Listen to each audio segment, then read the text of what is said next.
Hey Mark, how you been? Good, good. How are you? Good. Let me know. I'm doing this remotely and I'm outside right now. If the background noise is like too much or anything. I can't hear anything, so I think you're good. Okay, good. What's up, guys?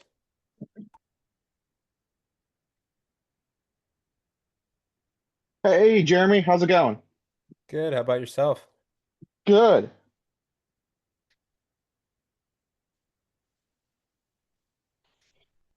Just been a busy week, bit on the hectic side. One of those weeks? Yeah, I had a plumbing situation, and today's round two of that, and then Cynthia's decided to die this week too. I think HVAC people are definitely busy this week. Seems like everybody's is crapping out. Yeah, the guy I called, he basically told her he's like that he would recharge it and stuff. It's someone I've used number of times in the past, but he basically said that he basically said that it's going to need replaced, but he said he'd throw a recharge in it. He said probably 2027 it should be or replaced. Yeah, they can kind of prolong them just by pumping more of that coolant in or whatever, but at a certain point it's just it can't it runs out too quick. Yeah, I told Cynthia I was like I might call him after I'm done after we're done with this call and see just have him let us know next time that there's a special on them so we can just order one then. Yeah, and I think that I guess the government passed something where they banned the stuff they used to use. So everybody all at once went to get the new coolant or refrigerant or whatever, and they ran out. So, Uh, because I was putting a new AC unit in and they kept delaying it until I could get that coolant or whatever to be able to use for it. So that was an issue as well, I think.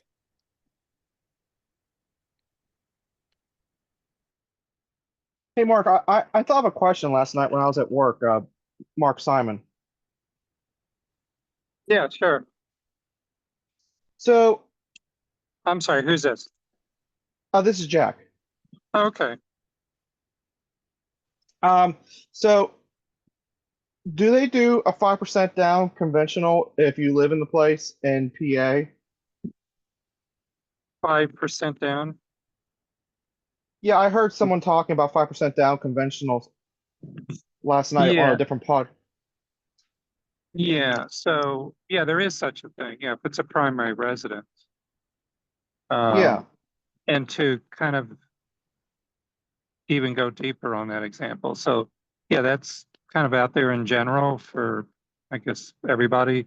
Um, there's a couple of loan programs that are pretty unusual, not commonly represented for others, let's say primary residence, but it's a grant. It's not a second mortgage or one of these down payment assistance things that equate into a second mortgage or there's a lot of terms to it. You got to be a certain economic level. You got to, if you don't live there a certain time, you got to pay back. But this is a pure grant.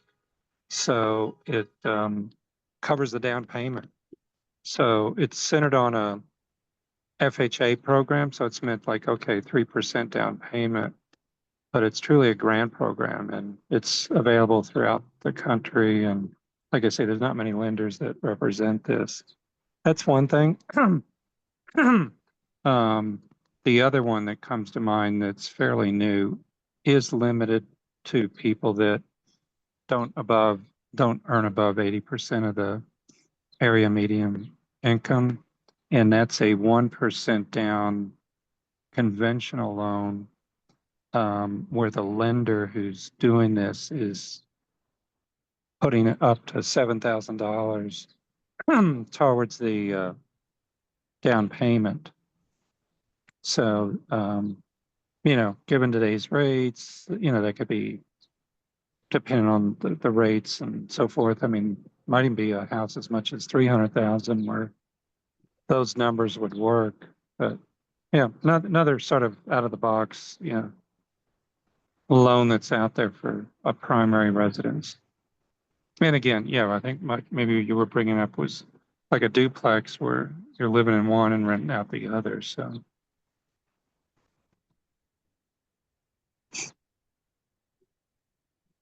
Hey Mark, this is Jim Van Tassel. I've got a question for you too. I'm looking at doing burrs in Pittsburgh market.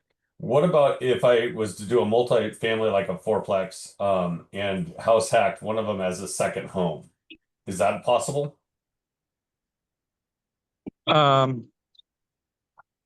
so you said it's a fourplex, and what about the second home?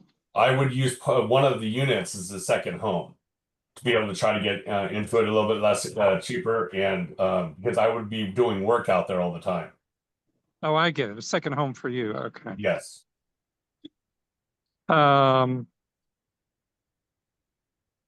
So the thought being, if that's a second home, getting that classification rather than a full-fledged investment property.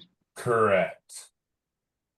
Um, Because I would be there 30-40% of the time, because I'd fly back there to do work and then come back home, do work here, fly back there to do work, so on and so forth. right. Yeah, double check that. What I was bringing up a minute ago is the one I'm familiar with most commonly is like it's a duplex. And a little off track from your question, but expanding on what I started with that, that could even apply to VA, like people think, oh, VA, you could never do an investment property, which is true, but if it's a duplex and you move in one, you could tap into the VA loan. But yeah, the fourplex, to be 100% sure, I should check that. Maybe it's no different than the duplex, but I just need to double check that.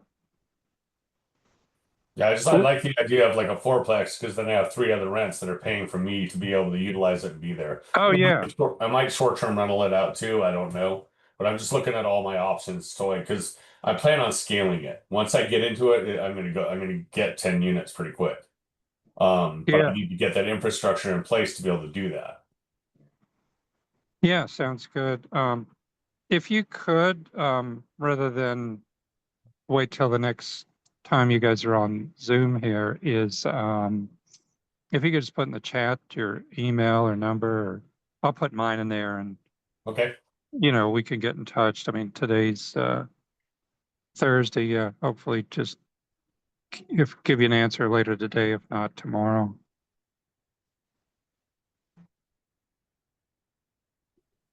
I think second homes are just 10% down for single family homes. To my knowledge, they don't do multifamily because I had looked into that before as well, but I could be wrong. Yeah, and then the other caveat to that is I've been self-employed, so I almost always have to do DSCR. Yeah, anytime you're self-employed, underwriting can be a huge pain. Yes.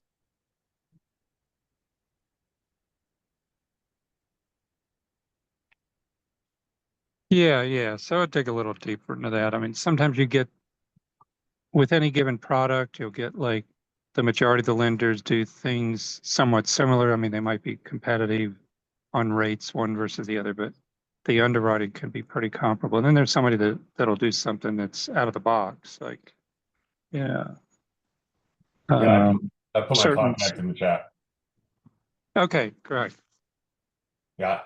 I gotta jump off for a sec. I gotta take this call. Okay. Sorry.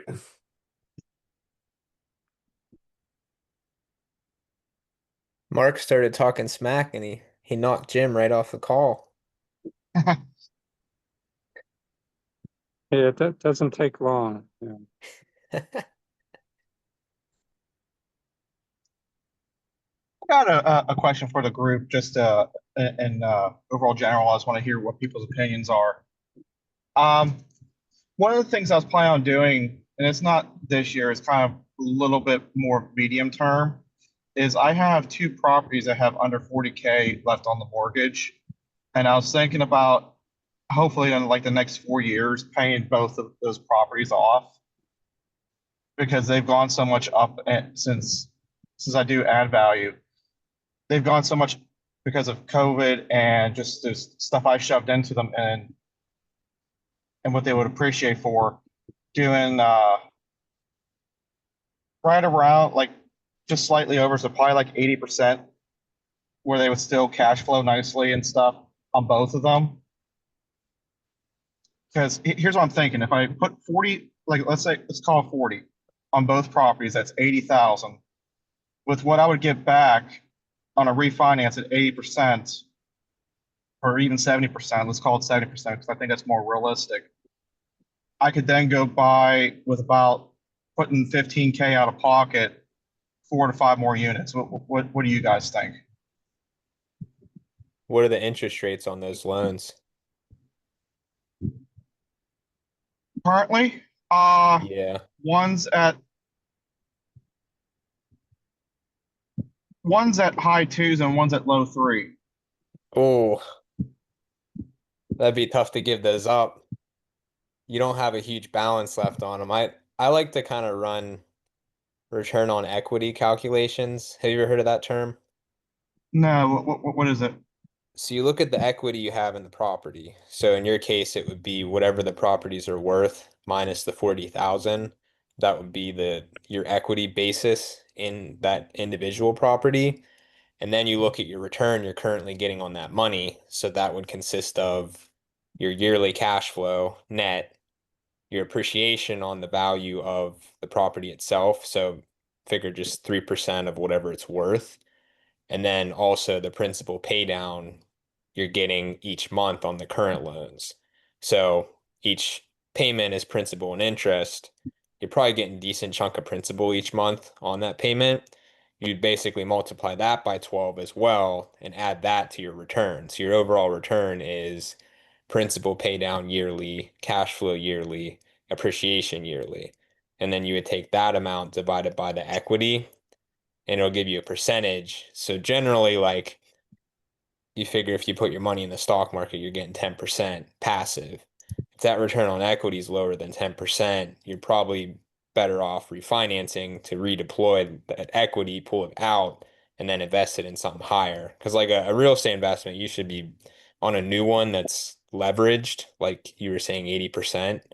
You should be able to get closer to like 15 to 20%. That's just you're doing just basic real estate investing. If you're doing something that's like a value add or something that has high upside, you can get even higher than that. So that's kind of how I like to look at if it's worth redeploying the equity or not, is run that calculation and then compare it to like 10% kind of being a baseline because that's what you can get if you just throw it in the stock market in an index fund.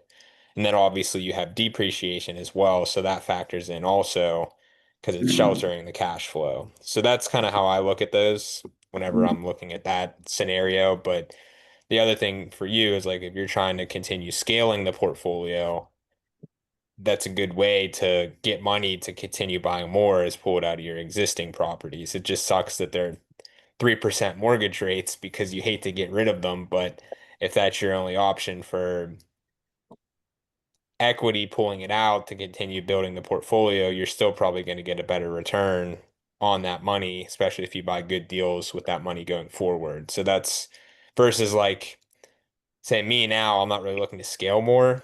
So I'm fine with loans getting paid down.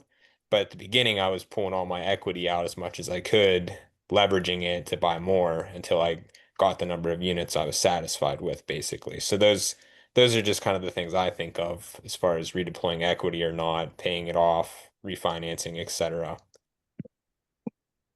Yeah, because basically what I was thinking about doing is doing this move pretty much right as I'm about ready to leave my W-2 job. That way, I still have to show that for the. I don't know if it would make a difference. I guess. Yeah, definitely do it before you leave your job because you'll have a very hard time after refinancing it. And it could also help if you are leaving your job too, to give you a financial cushion because you have that liquidity.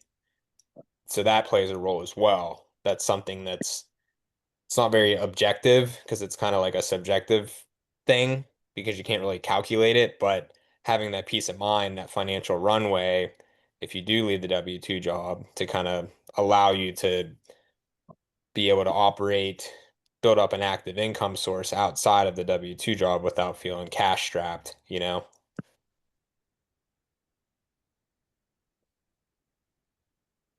Yeah, that's why I'm trying to start a little bit of a handyman business on the side.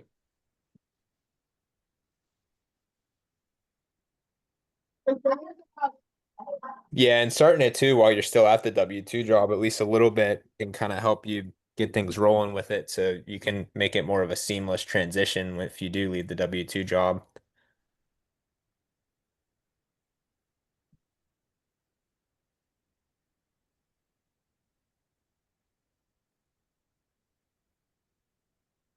To be able to just pull out a HELOC and then just maintain that lower interest rate mortgage and then still tap the equity?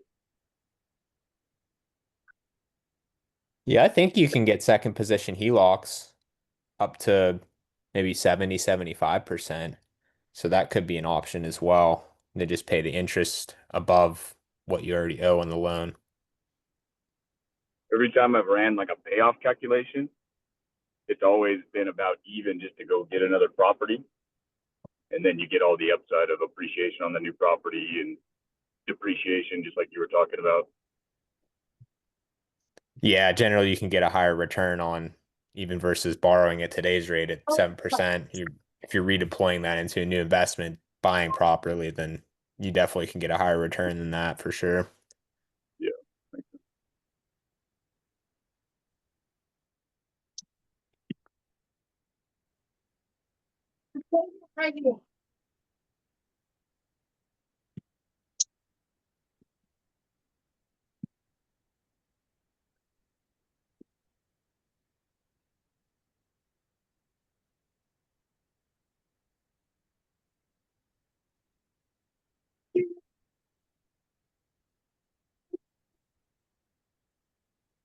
What's going on with everyone else?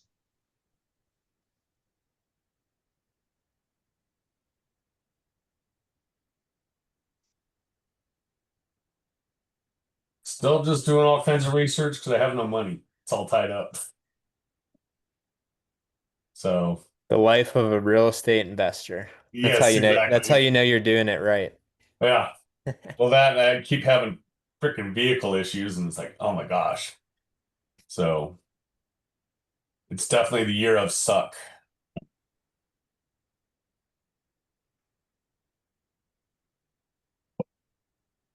So are you Jim, I was seeing, Jeremy, are you seeing any kind of change or is it kind of just status quo?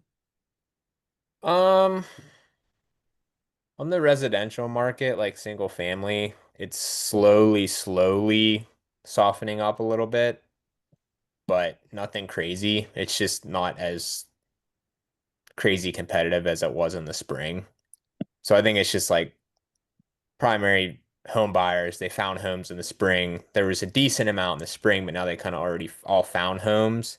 And now the listings are starting to outpace the buyers on those in most areas. I would say like the top tier areas, we aren't really seeing that as much, but it's starting to happen. And then on the investment side, like single family fixer uppers, small multifamily, it's still pretty hot demand wise. We have a lot of people that are interested in those. So the good properties are still getting multiple offers, going over asking price. But I've also noticed supply is going up on the multifamily side as well, particularly people that bought in the last 5 years that overpaid. They're realizing that they overpaid now.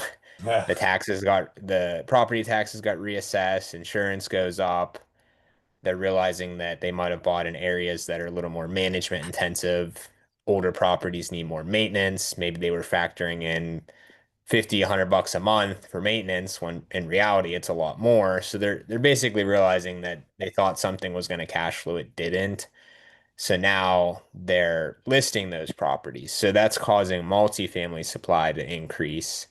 And there's still enough demand to kind of make it so it's not anything crazy, but I've definitely noticed the supply going up. But the issue too is people are still listing them higher than they should be listed. So they're just sitting there. Like the ones that are overpriced just are sitting on a market because there's a lot of buyers, but they still have starting to get a little more sophisticated, I guess you could say. The the crazy throw all your money at this property, interest rates are 3%, that's kind of over. So now it's more people are more sophisticated with running numbers and stuff, it seems. So it's the ones that are priced well go quick, but there's a lot that are overpriced that are just sitting there. So it's kind of like a tale of two worlds, so to speak, on the multifamily side. And then the Burr properties, I mean, those still go pretty quick. If the numbers are good, they're getting scooped up relatively quickly. So there's still a lot of demand for fixers that have good margin on the equity side of things, whether it be Burrs or flips. So I haven't really seen that slow down yet. It's more just I'd say the residential market's the biggest thing, but across the board, it's more balanced. I wouldn't consider it a buyer's market or a seller's market. It's kind of 50-50, I would say now. What's the percentage from wholesale deals to just MLS? In terms of like our clients, Yeah, just availability of wholesale deals compared to obviously you're gonna get a lot more on MLS. yeah, I would say in terms of like good deals, probably maybe 60 to 70% on market, and then the rest wholesale deals. Because I'm looking at a few of the wholesale deals I've seen. It seems like these wholesalers are getting into stuff that they didn't do enough research on. Yeah, there's a lot of bad ones. They don't have correct numbers, and a lot of them are in crappy areas or just crappy properties. So it's you kind of got to sift through those a lot, just like the market. Whereas it used to be most wholesale deals were good. Now it's just maybe 5% or less are good. Okay, Kind of the same thing as the that was MLS. actually that's perfect answer to my question right there. Yeah. Yeah, and it's even getting competitive with those. It's like, shit, you think they're just as competitive as on market, but the wholesale deals you have a little more risk because you don't get contingencies. A lot of times they only let you in the property once. There's no agents involved, so they don't really sometimes have to give sellers disclosures or disclose anything. So there's a little more risk with the wholesale deal. So you'd expect it to be better margins and better deals, but a lot of times they're not. So we started to see that that gap close as far as the difference between on market and off market to the point where I just kind of view them as the same. It's just one big funnel, risk adjusted return on these properties, whereas wholesale deals you just have to take into account that you don't have the contingencies a lot of times or the disclosures. So there's that aspect of it as well. So a little bit more protection on the MLS than wholesale. Yeah, which I don't think a lot of people think about that side of it, but it's Yeah. definitely true.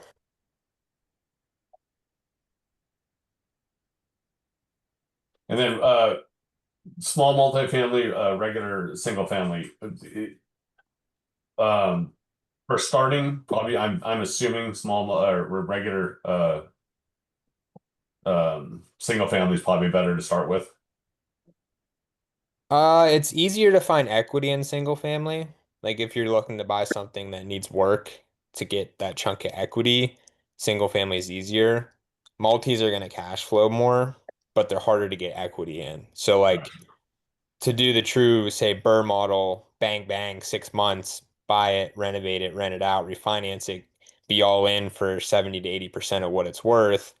A lot easier to do that on single families. Multifamilies are more multi-year burrs to the point where you can get that equity and value. Sometimes you just might have to do it over the course of a few years, whether that be inherited tenants, you increase their rents to market, or once they move out, renovate the units at that point. So then it's kind of like a multi-year thing rather than an opportunity to come in, buy something fully vacant, renovate it, be all in for 70 to 80%, refinance within a year type of deal. So we don't see as many of those, more of them on the single family side. So it depends on what you're going for. Like I like multifamily for buy and hold long term because they have better rent to price ratios, but you just got to have more cash to kind of buy those and hold them. That's why single families can be a good step one to get the equity, and then maybe say 1031 exchange a single family down the road into a multifamily, use that equity as the down payment essentially.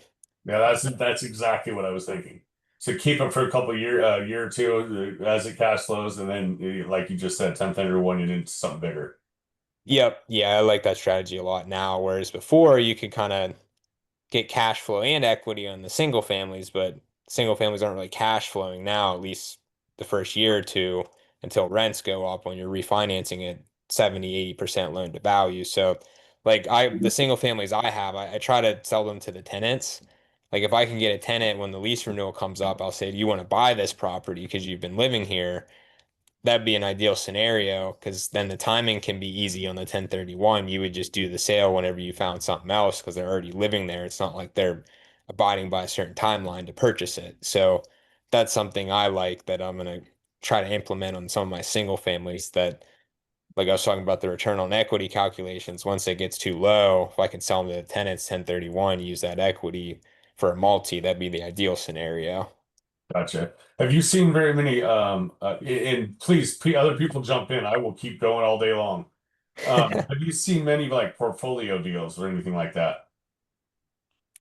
We see them. It's more they're kind of listed by like the commercial brokers and they're just selling like the whole portfolio. So more of those we'll see like if you go on LoopNet and Crexy and stuff, that's Okay. where those tend to get listed. We see them sometimes on the MLS, but they more view those as commercial deals and they're kind of just bundling them all. And reason being is those owners are probably 1031 exchanging, so they want the sale to happen all at the same time. So that's why they're bundling them as portfolios like that.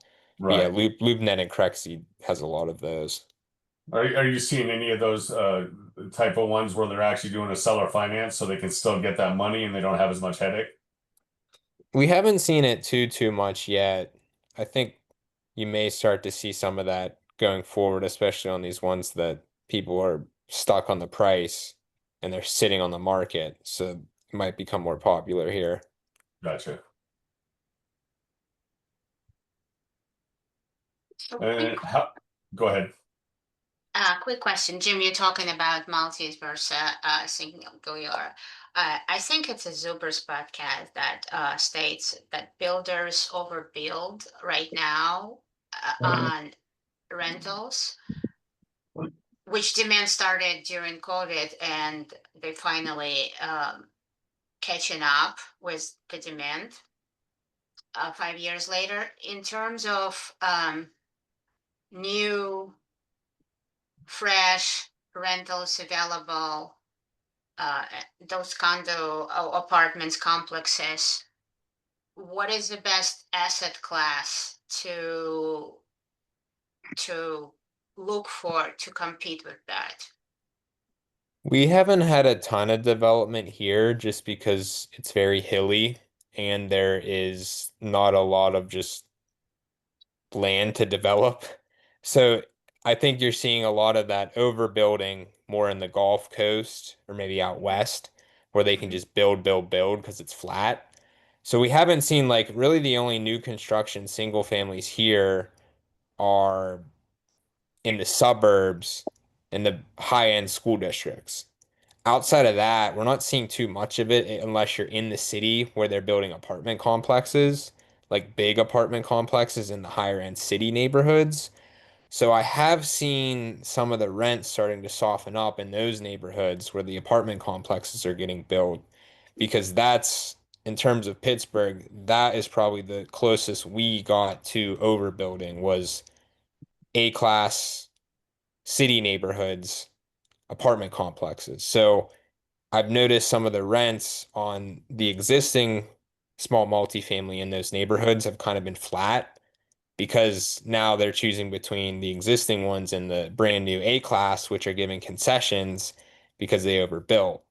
So that's kind of soft a little bit. There's still good rents, like because those were the highest end rentals in the city versus what I like too now is like if you can get a single family home that's nice in a decent area, those things are getting rented quick. Like anytime we put a single family up, it's getting rented for more than we even would anticipate it was getting rented for within like 2 weeks. So those I think have benefited the most in terms of like what's recently been going on, at least in Pittsburgh, is single family homes in decent areas. Really any single family home. It can even be in a C-class area. Those have been doing well because there's really no competition that's been competing with those because you can't really compare a rental to a 400 some $1,000 top end suburban neighborhood. Like those aren't really rental neighborhoods anyhow. So those have been doing well. And like C-class multifamily because they aren't competing with the A-class. They're kind of insulated from that. So that's kind of like what's in terms of the past 5 years development over building versus existing product here is the single family homes have benefited the most, I would say.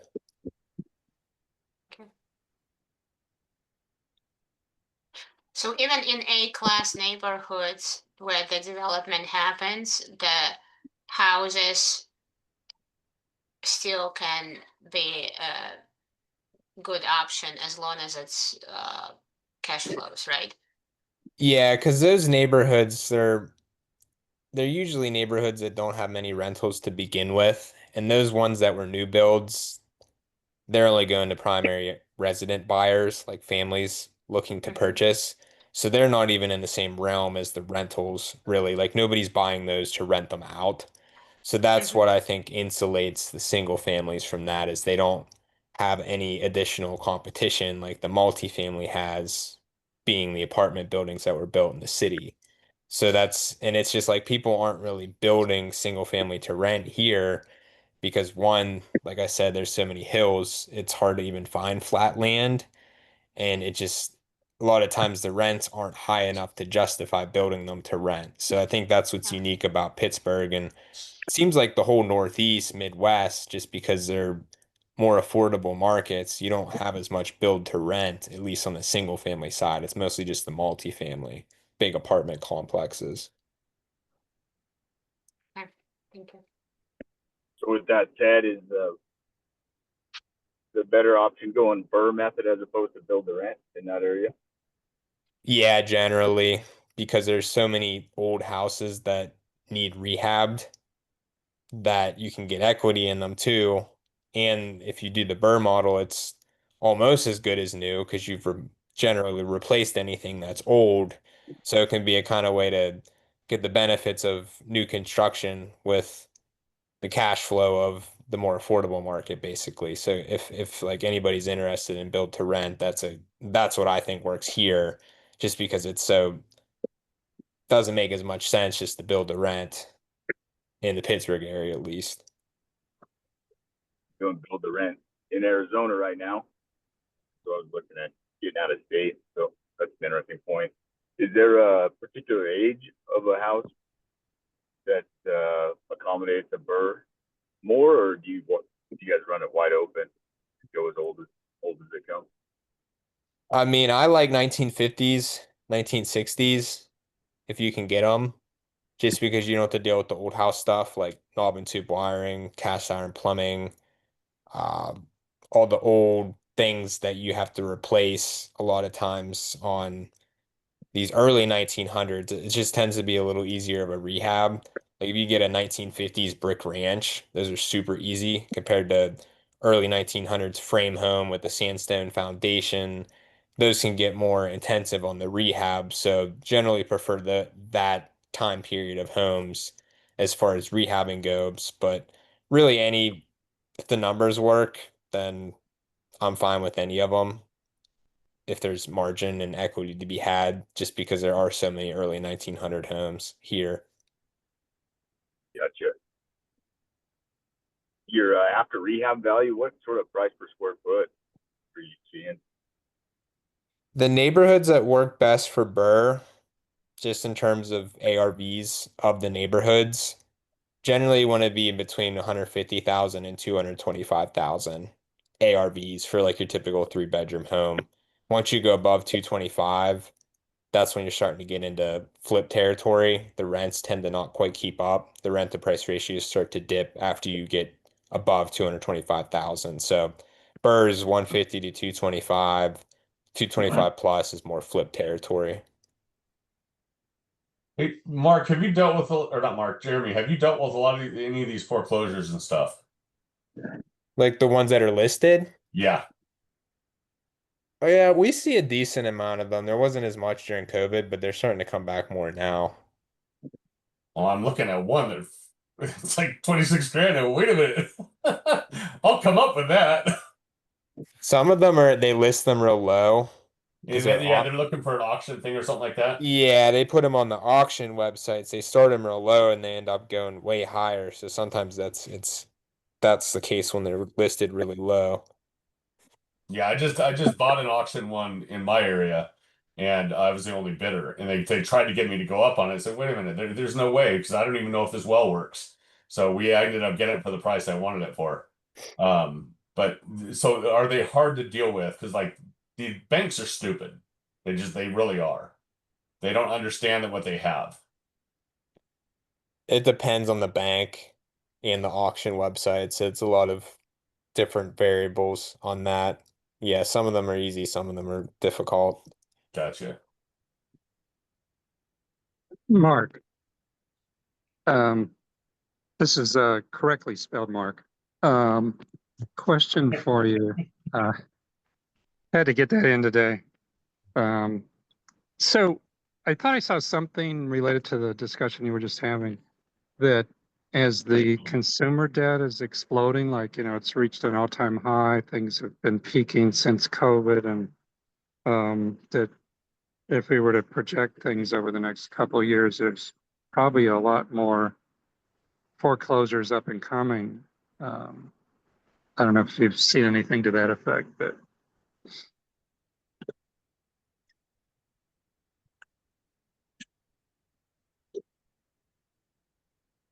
I don't know if I lost you there.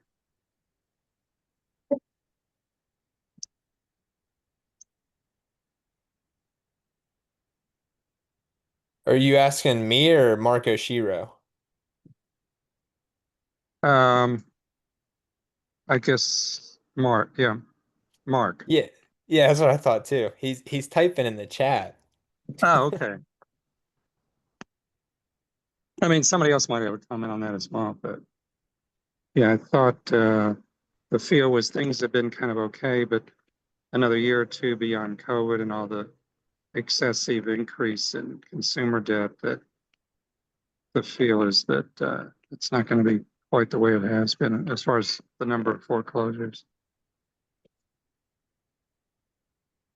I don't After think that, we'll see I'm sorry, go ahead. I don't think we'll see a ton of foreclosures just because people have so much equity in their houses, unless they bought like recently and they're in a market that is in a correction, like say Texas or Gulf Coast, Florida type of deal that they bought in the past few years, overpaid, and then the values went down. But at least in Western PA, I don't really see a ton of them happening because from that effect, at least, just because there's so much equity and the values are still going up. So I just probably don't see a ton of that happening here, at least. Yeah, it'll be interesting to see, because like you're bringing up, yeah, there's the increasing value, giving more equity, and then on the other hand, you got people who've been tapping out their equity. So, but yeah, so I guess it's not a clear path on how that'll play out. But yeah, we see, a lot of these people that are doing second equity lines and tapping equity to pay off other bad credit. But yeah, we'll see. Yeah, there is that factor as well about how home values are continuing to increase.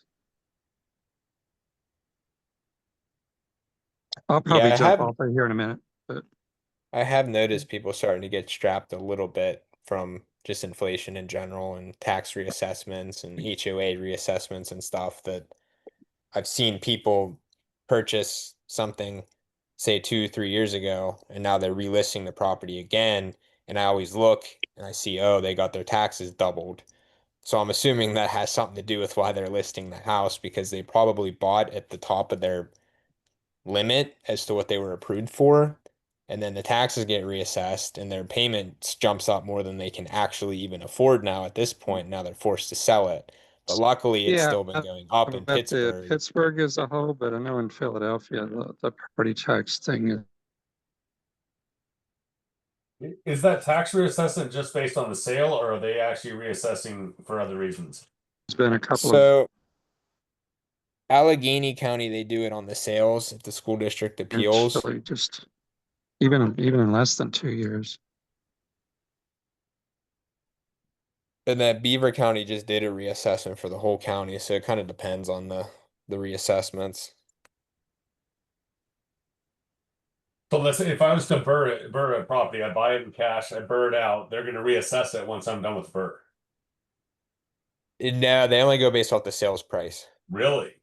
Yeah, so Burr's better in that aspect because Oh, the that's school big. districts are only appealing the sale price if they see there's a gap, So there basically. shouldn't be a reassessment after I purchase that property. No, not unless they do a county-wide reassessment like Beaver County just did. But Gotcha. it happens Is that like once happening very often? Is that just a once in a while? there's a lot of politicians, legislative people that want it to happen more often, but as of now, it's like once every 10 to 15 years. So Okay. it's kind of a messed up system. It's more reactive than proactive in terms of what property taxes are. So yeah, if you're doing the Burr model, buying it cheaper, then you usually don't have to worry about it. Well, that's perfect. That's really good to know. Yeah.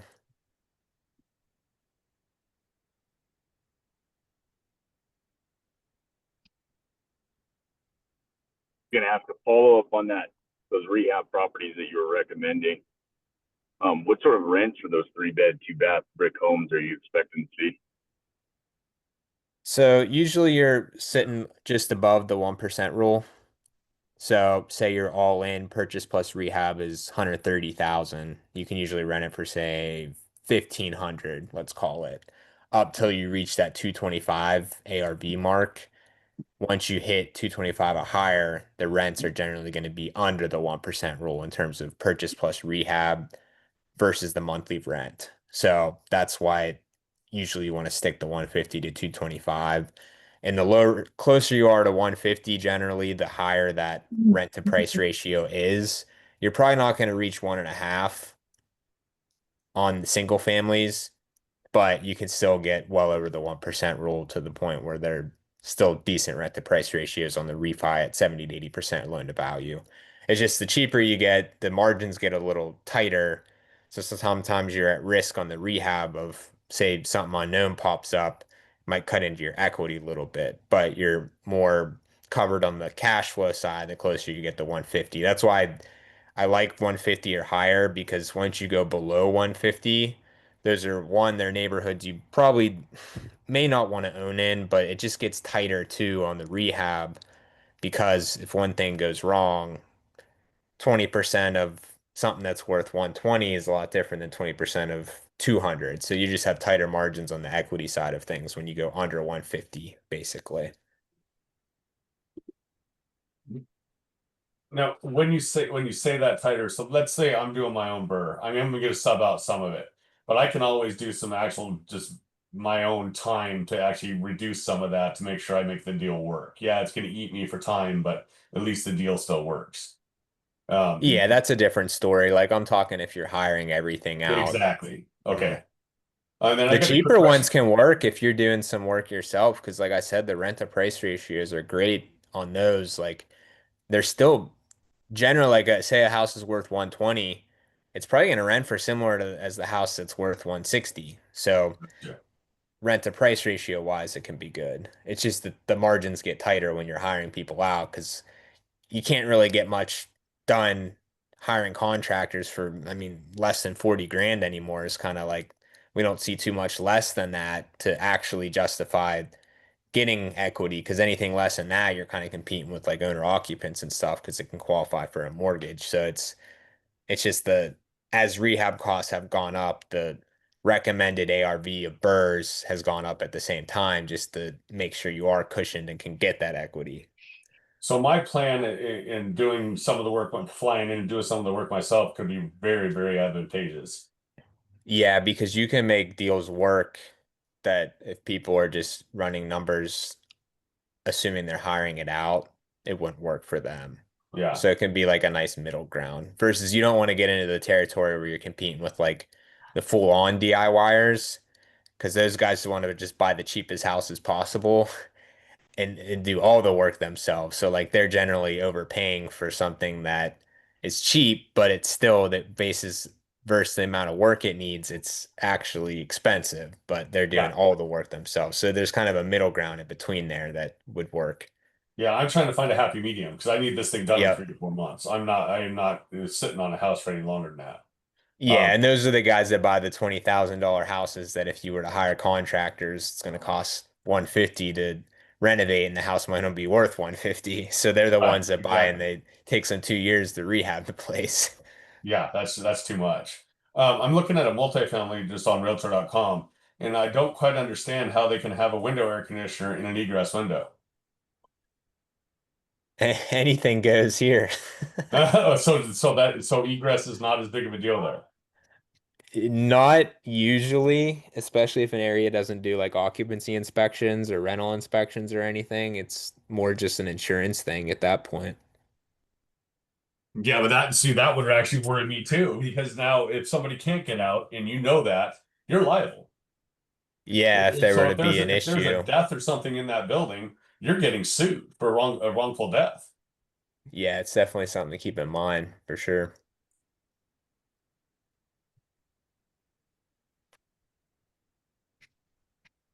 Yeah, I'm a liability freak because I've been doing this too damn long. So that type of stuff always freaks me out. That's why down to studs my biggest game. You got to be anymore too, because people are so happy. Yeah.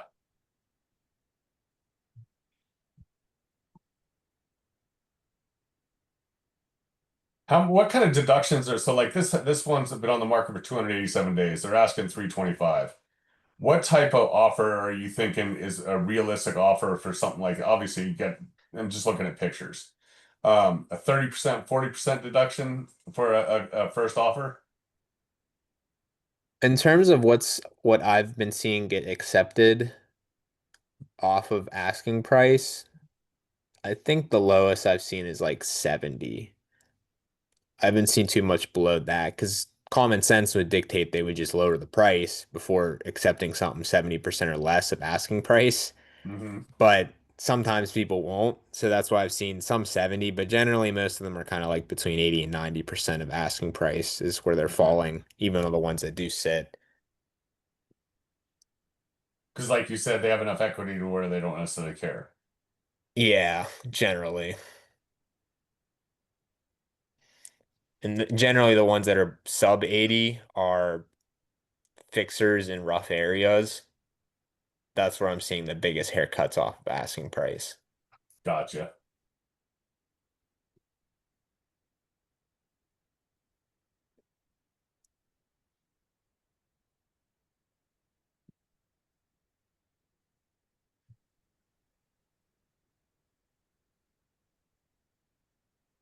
Big V, I see you're in here.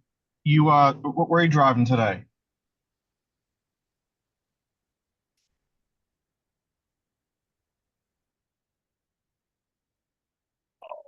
Headed back up here, headed back north, Jersey bound. Can you hear me? Yeah, Okay. we hear you loud and clear. All right, good deal. Yep, headed on back up the road, man. Turn and burn. That's what I do. Mm-hmm. Yep. How's your eviction, or did you get that guy out? I did. Just went over there and let the You beat him up. Yes, I did. Yes. I went over there earlier to meet my mom and dad, let the sister in so she could get a few articles out. And so we are in. So dumpster shows up tomorrow and my clean out crew, they'll come in Saturday and we'll start checking everything that's left and start getting the business. Hey, I was looking forward to that Good. sit in. Sir? I was looking forward to the sit-in. Get that. Oh man, it was ugly. It was real ugly, but hey, it had to be done, you know. Yeah. Yeah. How long did they have your property tied up for? It had to be about a year, right? A year and 5 months. Wow. Yep. Yep. My wife was definitely not happy, but you know, just like we in it, you know. So just, you know, like I said, I just write it off as just being eager and just trying to pick up a property and not, you know, not thinking everything out. You know what I mean? So Yeah. yep. First 5 years.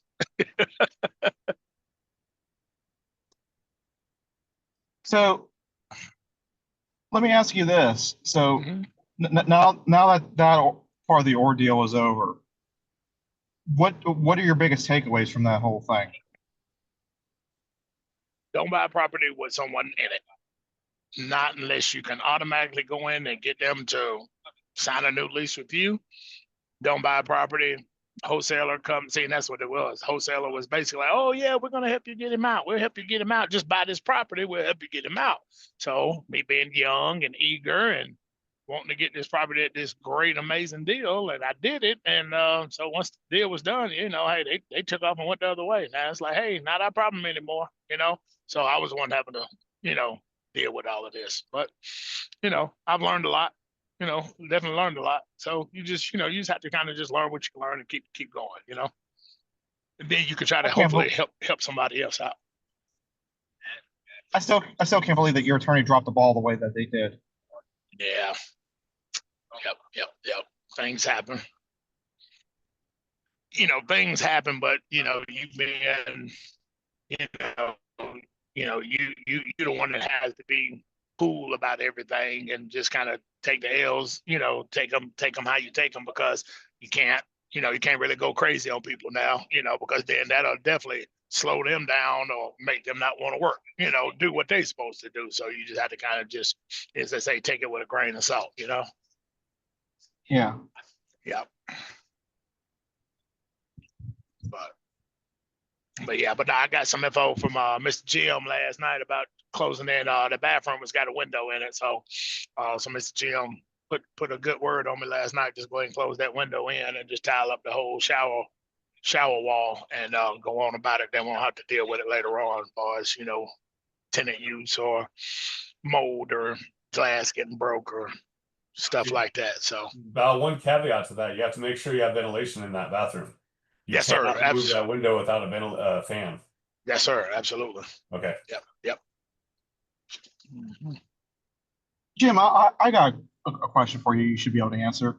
So, my father-in-law, and maybe you answered this before in the past, but maybe you haven't. I can't remember if I asked you or not.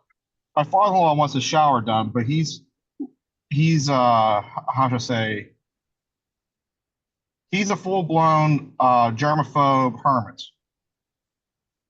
So he doesn't want anyone in there that could do it, you know, like a contractor. So it basically falls down onto me and Cynthia to get the shower done. He wants it done cheaply. He wants an acrylic shower surround because the tub's fine. But I keep telling him that he has the window in there. It's like I can't do an acrylic surround with the window. But you could do a product called Swanstone. It is it's like a Corian. So you could actually cut that and modify that routing. It routes and cuts just like a woodworking. And then you can silicone that down. So you could use a product like that. Now those surrounds are not that cheap. The actual kit for that's about $2,500. But that product is bulletproof. You can clean it with acetone. You can sand it down. It's only a 1/4 inch thick, but you can take 320 sandpaper and sand it down, and it looks like brand new. Is it better to do that or do the acrylics around? And what I was going to ask is just install a ceiling fan because he needs a new light fixture anyway. Get one of those ones with the fan and the light in, and then just put. He has I was looking some other pipes that go up through the roof, and I could put like a trap and have it go up in there. Is that something that's feasible or? It is like a Panasonic. You can do that as what's considered a retrofit. You do want to vent that through the roof, so you're going to have to get that out of the house. Now, if it's a first floor, you have to go through the side wall, so you're going to have to open up the whole ceiling. If you're going through the roof, you've got to get it all the way up and roof jack it out because you cannot go under an eave on the ventilation. Yeah, because there's a pipe there. It's an exhaust. Can I tie the vent fan into that? Which Because exhaust? it's It can only go into a bath exhaust. It can't go into a laundry. It can't go into a kitchen. I think it's just another shower for the basement. They should be their own because they'll get backdraft. It should be Okay. its own line going out. Okay. And then are you talking about one of the one-piece acrylics? No, I was talking. No, So that you can three tub piece. in just an acrylic surround. Yeah. Yeah. Yeah, Max makes a bunch of those. Kohler, Sterling, all kinds of people do.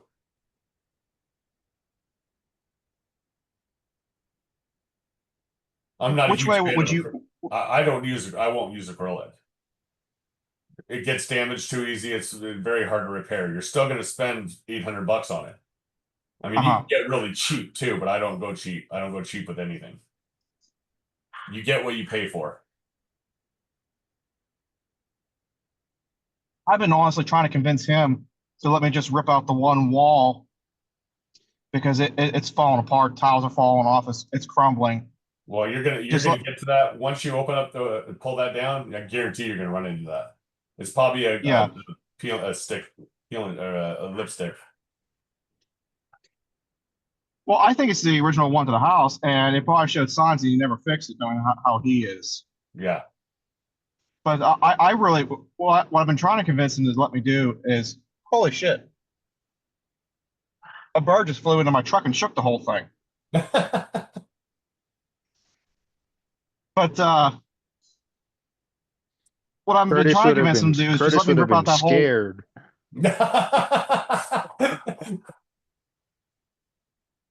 Hey, we gotta send the movie Birds to Curtis. It was like a robin. I'm surprised it had that much speed going to it.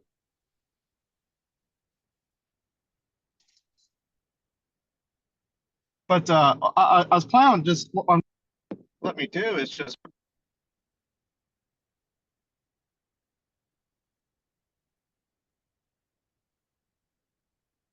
I guess he muted himself.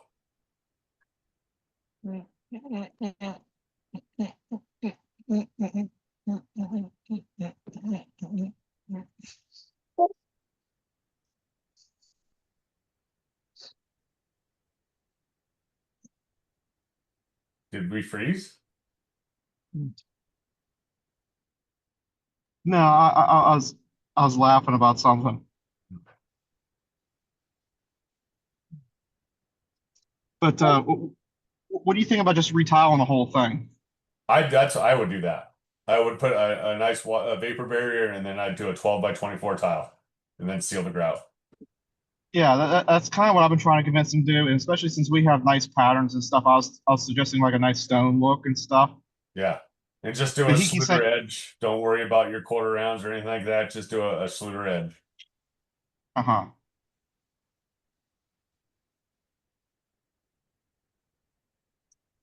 Well, the bird must be okay. It just flew off.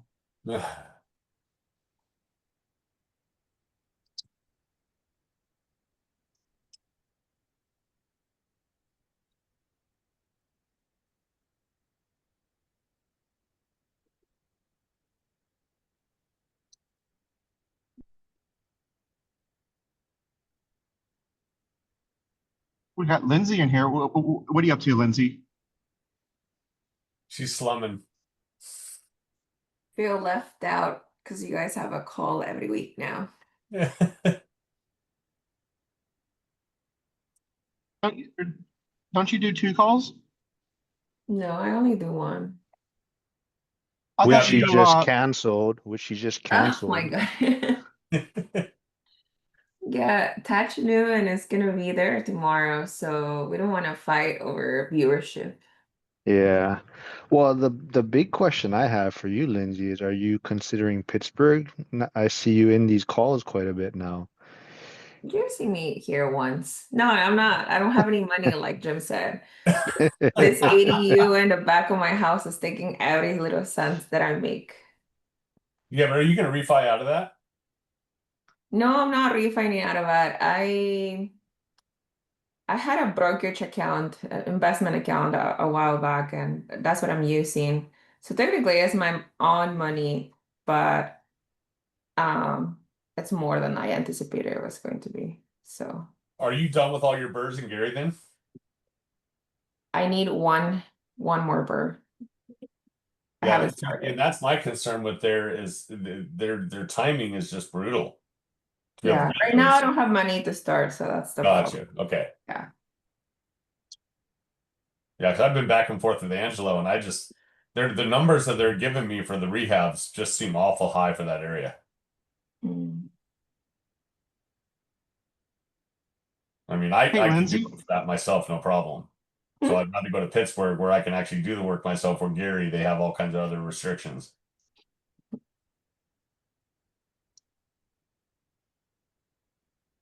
Especially if Jeremy can find me a real good one. What's up, Jack? They don't let you Um, do the work yourself and Gary? No, Gary, so for electrical, plumbing, and HVAC, you cannot. You're supposed to have a license. So in Pittsburgh is the same way in the city. The In the city, little bit of yeah. research I've done, the city's the same way, but the county, you can do the work on your own house all you want. You go out in the Beaver County, you can do whatever the heck you want. Exactly, and that's why I'm real. My first one's going to be in I'm looking at Ambridge, and I can never pronounce his name, Alaquipa. Aliquippa. Alaquipa. You're getting better. Those are the two areas I'm looking at. Yeah, I mean, I like both of them. Good location, close to Cranberry and Robinson, and Exactly, and close to the airport. Yeah, and the airport area is like really growing right now. It's kind of exactly. under the radar growing. Not a lot of people know and you have about that it. expansion coming up, correct? Yeah, it's just about done. Oh, it's almost done. Okay. Yeah. And the new highway just got put in to connect Interstate 79 directly to the airport. So that's going to get developed here probably soon. Exactly. And then with all that development going on, then also once you do one highway, you do that airport, more highways keep going. So I'm also thinking in those two areas for a short-term / midterm type rental that I can utilize as I come in. Yeah, and then Route 22 goes to like Steubenville, Weirton, Ohio as well. So there's just a bunch of land that could just be developed there. So I could see a lot of that kind of getting developed too. Gotcha. All of a sudden I'm seeing more foreclosures. I haven't seen this many foreclosures on here on Realtor. Yeah, it's definitely has picked up for sure. More and more since I think a lot of the foreclosure moratoriums and stuff. Yeah, they held the last administration held them. Mark doesn't want you to talk about Aliquippa.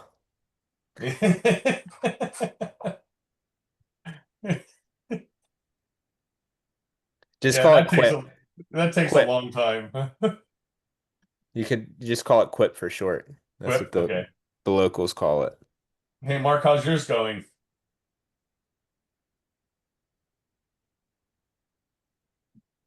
Just waiting on the appraisal still yet. Oh, really?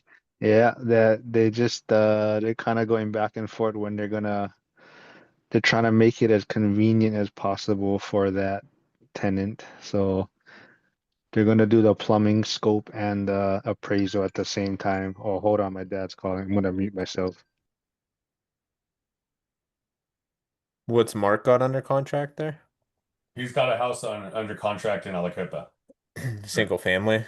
No, actually, I think it's a multi. It's kind of it's a single family, but I think it was modified to make it into converted into a multi. Yeah, correct. I thought it was a single family that had a ADU duplex on the property, or vice versa.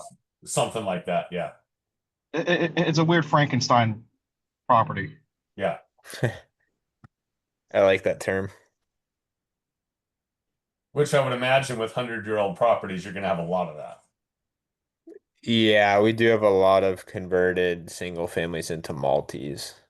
Big Well, big it houses. looks to me like from the pictures Mark was showing me that it was two different properties at one point, and then at some point someone tax ID'd both properties together.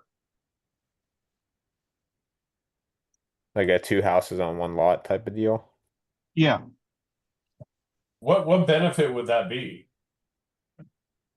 to do that? I don't know, maybe somebody bought the one next door and they figured they would just be easier to have them on one parcel. Just have three sets of property taxes instead of 6. One insurance policy instead of 2. Maybe that's what they were thinking.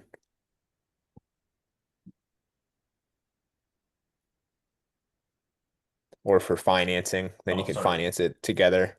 Sorry, I was muted. I have my property has 2 doors on one property, and I have to get separate insurance for each unit. I have one like that too, yeah. I think well you can get both, but it's cheaper to do each one individually. Okay. Yeah, they told me I couldn't because I asked that question because it was the same property. It probably depends on the insurance company. Yeah, everything in California sucks. So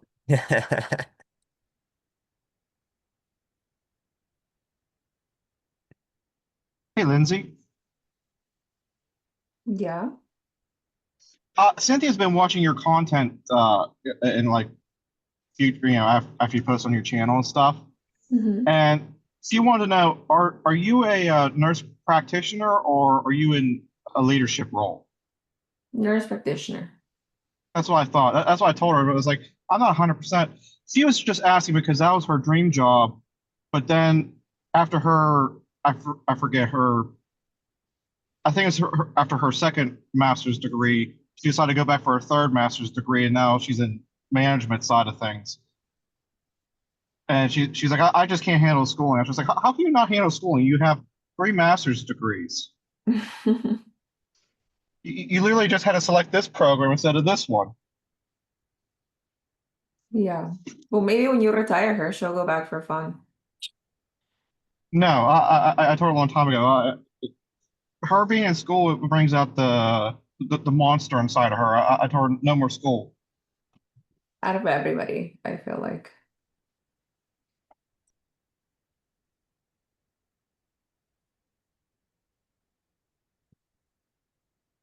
yeah, I put the Mark's property in the chat. It's 2119 Main Street. He said I could. Make sure everybody hears that. It's a nice property. I love that property.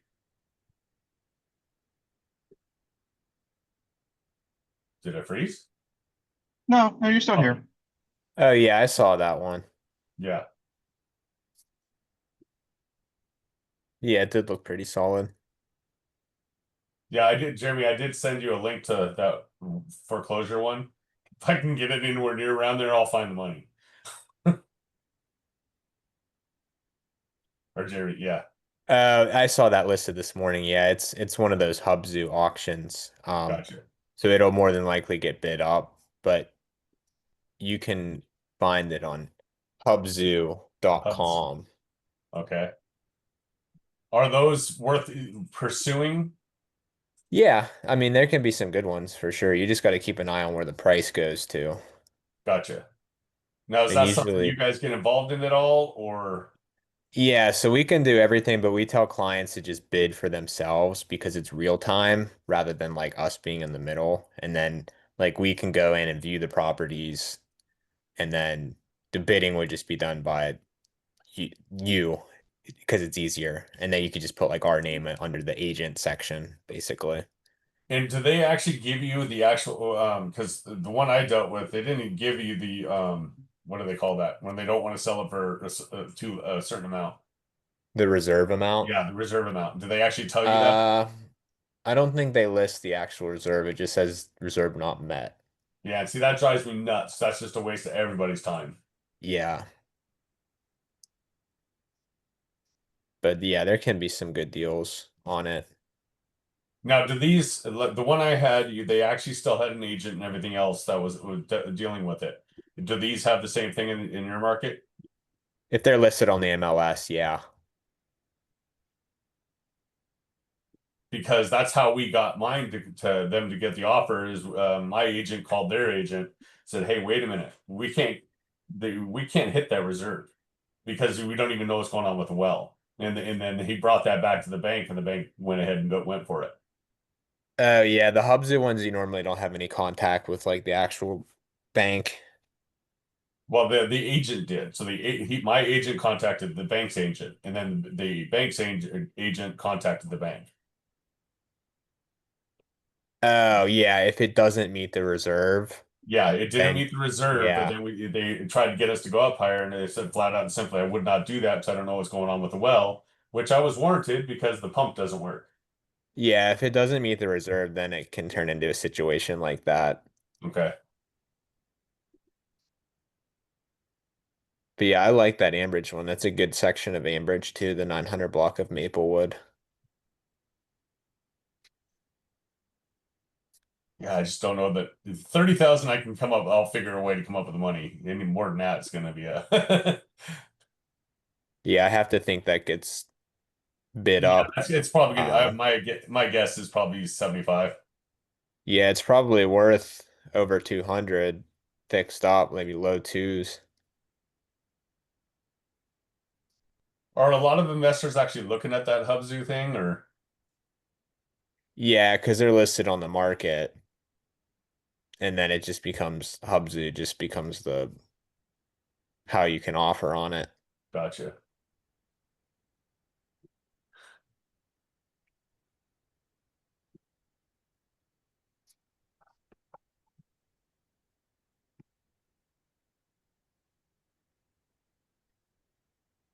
Well, I gotta hop off. I'll talk to you guys later.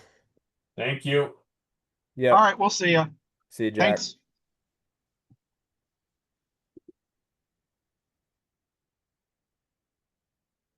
Mark, do you have any tenants in that house you put an offer on?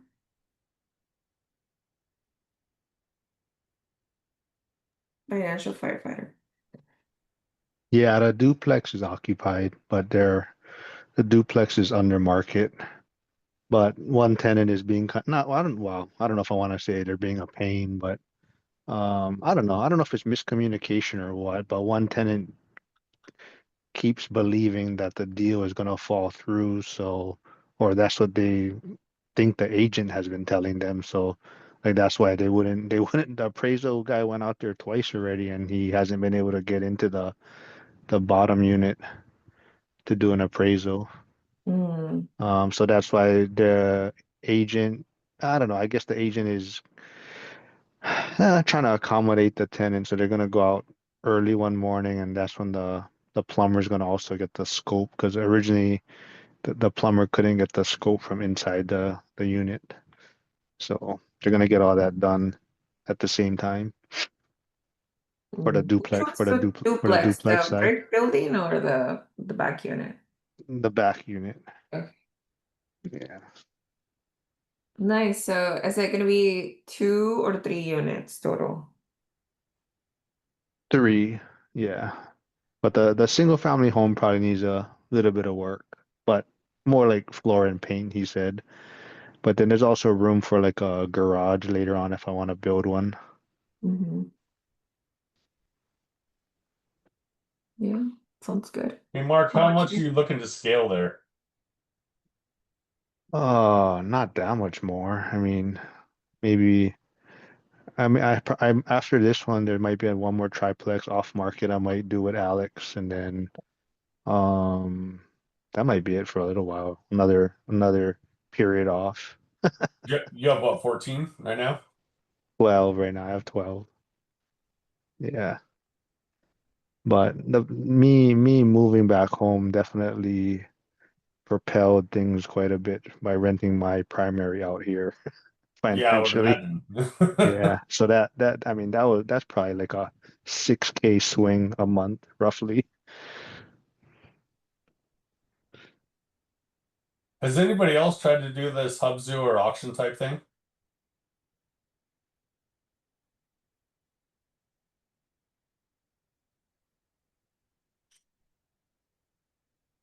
I think never that- did, just because I didn't know that you could have what Jeremy was just saying there at the end, putting them down as to handle the thing. I didn't know that was a thing, so that's why I never was up. Yeah, see, I didn't. All I did. My agent handled the one I did. My agent handled everything. He went on the website, put all the offer down and everything else, and I just paid for it.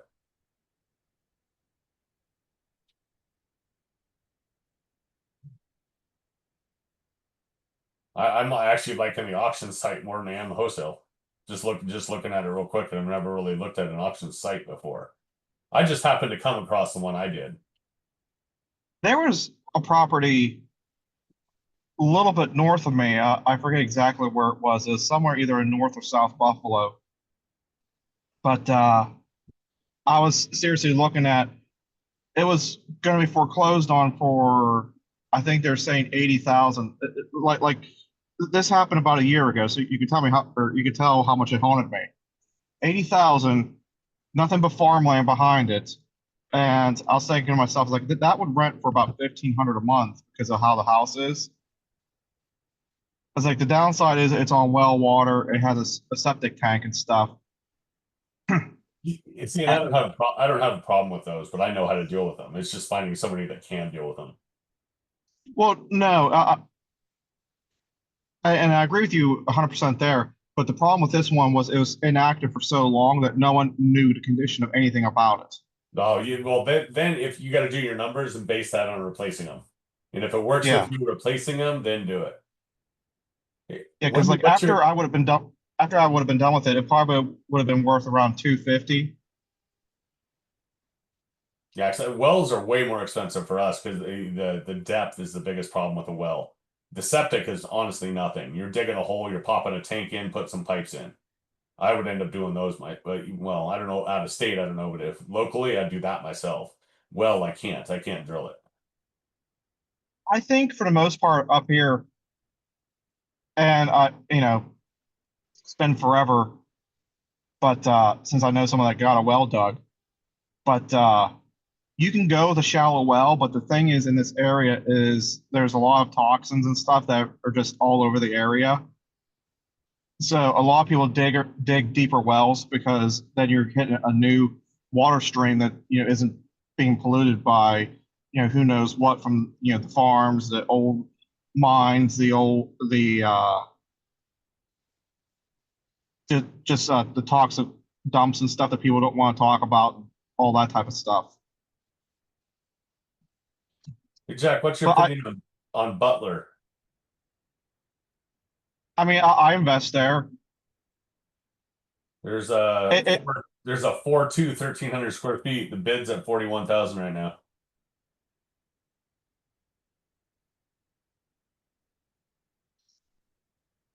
That's a really good price. That would I probably know. rent for about 1,500 to 1,600 a month, I'm guessing.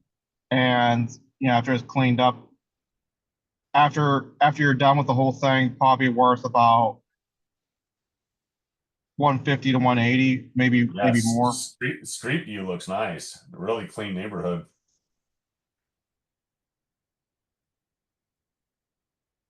Man, I wish I had money.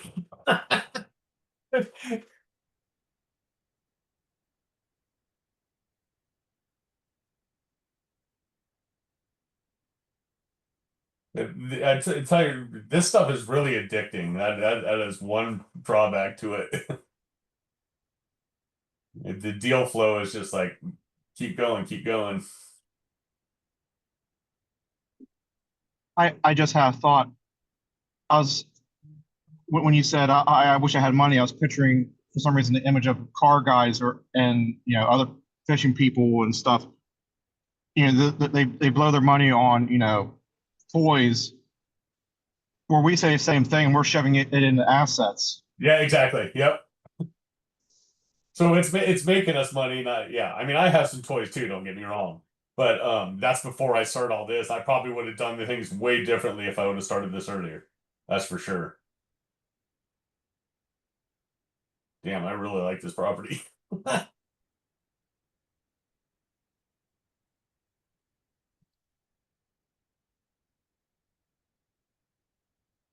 Yeah, I don't need another. I don't need a fourth house. I can't do that. Jack, you saw my list. I can't add another thing. There's just no way. Get out of here.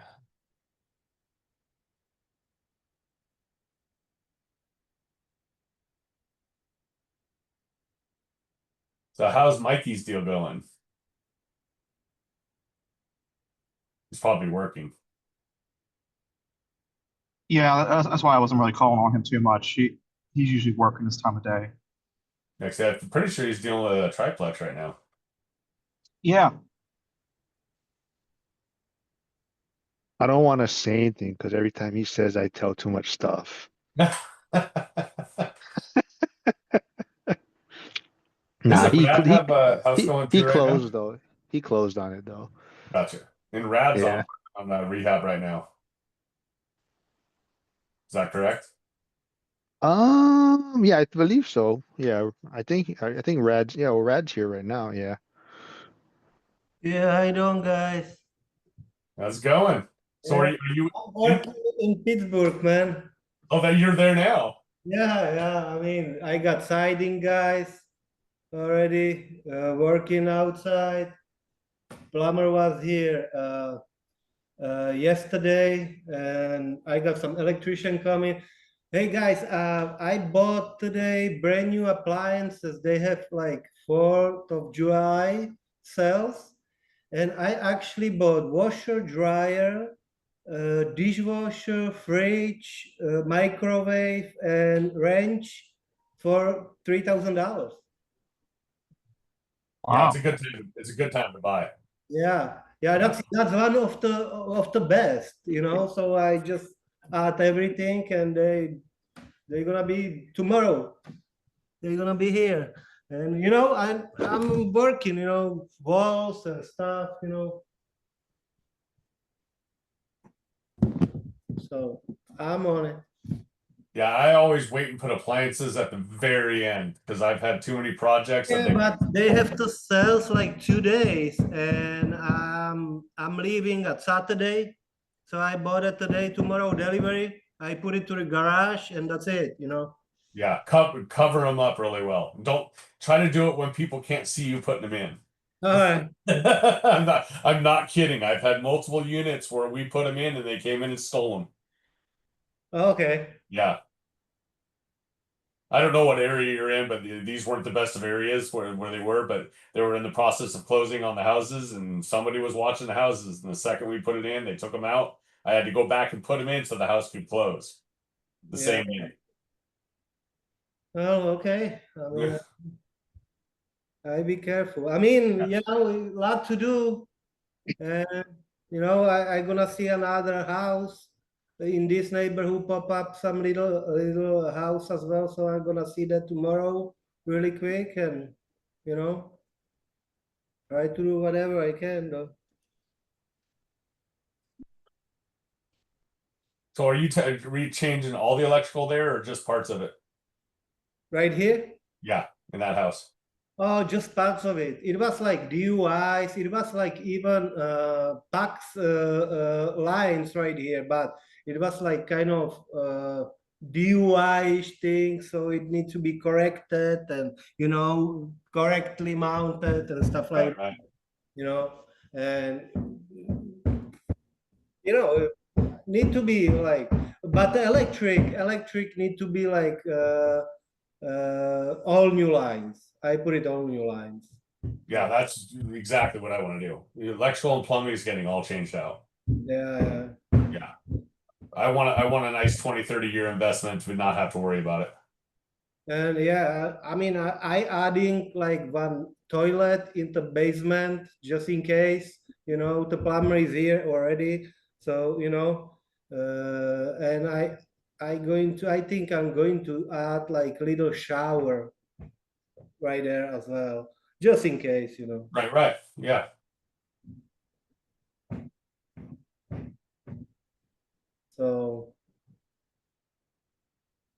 So what happens to your business when you're there right now? Nothing. I control my business. I mean, I don't have too much right now, the remodeling contracting thing, because I did that with buddy of mine. He died like actually last year. Drugs and alcohol, and one day he basically didn't wake up, and that's it. Oh, wow. And I mean, I got online business as well. I do the contracting like thing as well, but I'm not on the rush with that, and some investments and stuff like Yeah. that. So.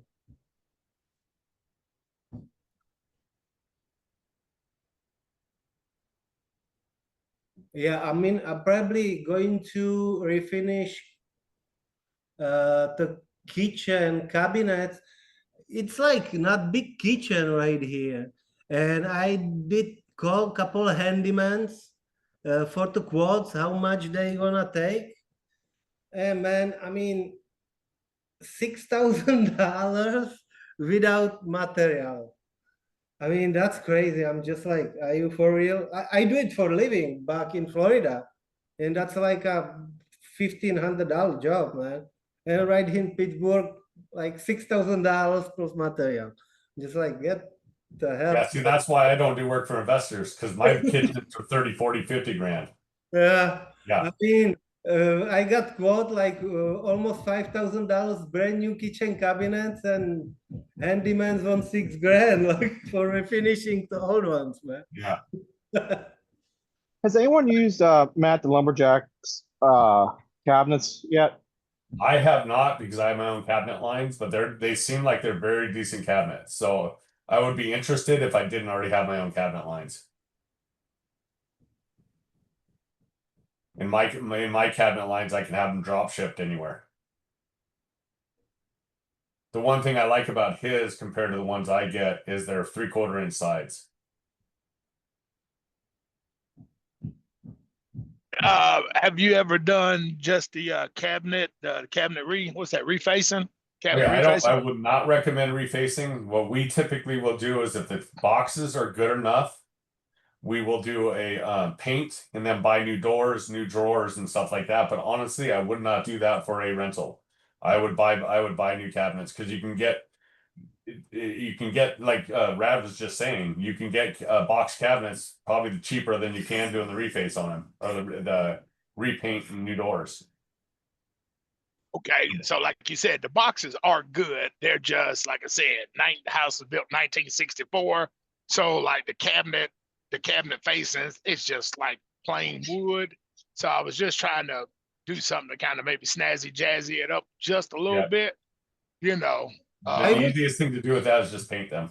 But just paint make sure they're paintable. Make sure it's not make sure it's a wood veneer type thing that you can paint. and just leave it like that. Won't worry about it. Yeah, I mean, obviously it depends. It depends on your market. What are you competing against? Look at some of the rentals in your area. If you're competing with a bunch of new stuff, you better rethink that theory. If you're competing with the same product, older style cabinet that's been painted, then you can get away with it. But if you're competing with all brand new stuff, you better rethink your thought process. This is an older neighborhood. Yeah, so but like, make sure the rentals. Look at some of the rental listings and gotcha. what those pictures are showing on those rental listings. Gotcha. I would change only the door with kitchen cabinets. You just can paint the frame and buy from Lowe's and Home Depot just the doors, and you can buy like cheap doors and paint that after all, or you can buy already painted and refinish that, All right. Yes, sir. I appreciate it. Thank you so much. Just the doors. Yes, sir. Yes, sir. $1,000 for regular kitchen size for the doors and hardware. That's the way to go as well. You just paint the frame, which you probably don't need too much paint for that. Right. And you know what? And the thing about it, it's a very, very, very small kitchen. So it's not even really a lot. It's not a lot. So it's a very small kitchen, smaller than the other kitchens I've done in the past. And so by far, this is the smallest kitchen. You may get away like $800, $900 for doors already painted, and you just buy cheap stainless steel hardware, and that's it. So you got $1,100 brand new kitchen. Yes, yes, yes. Okay, I thank you. I appreciate it. Yeah. Yeah, get to work, Val. I know it. Hey man, I'm trying to tell you, this weekend coming up, once we can get it cleaned out, because he's got a bunch of carpet in now. My dad was saying like it's probably got hardwoods under there, but yeah, I'm just waiting to get to the weekend so we can get all this carpet ripped out so we can kind of really just assess, and what all we need to do. So yeah, I'm definitely ready to go. That's for sure. But like you said, Jim, it's exciting. It's exciting. It gets you, get you revved up to, like I said, turn something old into something new. So yeah, I'm definitely super excited. I'm definitely ready to go. So, yep.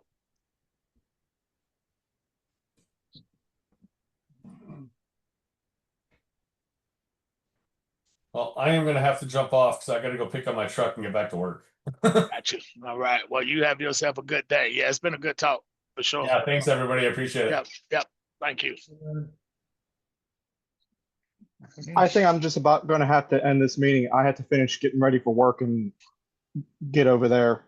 Yep. It's been a good one today, sir. Yeah. It's been a good one. It's always a good one, man. I tell you, I definitely enjoy these. Yeah, I wish that we could keep this one going a little bit longer, but that annoying W2 thing is getting in the way. Hey man, hey, that's what's getting us started, and it's gonna get us to the finish line. So we got to definitely stay in front of that for sure. So, Well, thank you everyone for joining us, and we'll see you guys next week. later. Man.